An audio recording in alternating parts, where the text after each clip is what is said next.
నమస్తే అండి. మినపప్పుని ఒక కప్పు తీసుకొని 2-3 సార్లు బాగా కడిగి కుక్కర్లో మెత్తగా ఉడికించి తీసుకోండి. చల్లారిన తర్వాత ఇలా మిక్సీ చేసుకొని ఒక బౌల్లోకి తీసుకోండి. మిక్సీ చేసుకున్న పప్పుని ఒక గిన్నెలోకి ట్రాన్స్ఫర్ చేసుకొని దానిలో 3.5 కప్పుల బియ్యపిండి, 1.5 స్పూన్ల ఉప్పు, 2 స్పూన్ల కారము, కొన్ని నువ్వులు, కొద్దిగా వాము, పావు టీ స్పూన్ వరకు పసుపు వేసి మెత్తగా ముద్దలా కలపండి. 2 టేబుల్ స్పూన్ల వేడి నూనె వేసుకొని మరొకసారి కలపండి.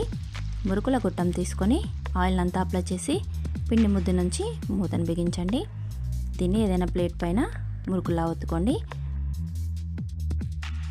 ఇలా అంతా ఒత్తిన తర్వాత స్టవ్ పైన కడాయి పెట్టుకొని ఆయిల్ హీట్ అయ్యాక మురుకులు వేసి 2 వైపులా మంచిగా వేయించి ప్లేట్లోకి తీసుకోండి. టేస్ట్ అయితే చాలా బాగుంటాయి. నా వీడియో కనుక నచ్చినట్టయితే లైక్ చేయండి, షేర్ చేయండి, కామెంట్ చేయండి, సబ్స్క్రైబ్ చేసుకోండి.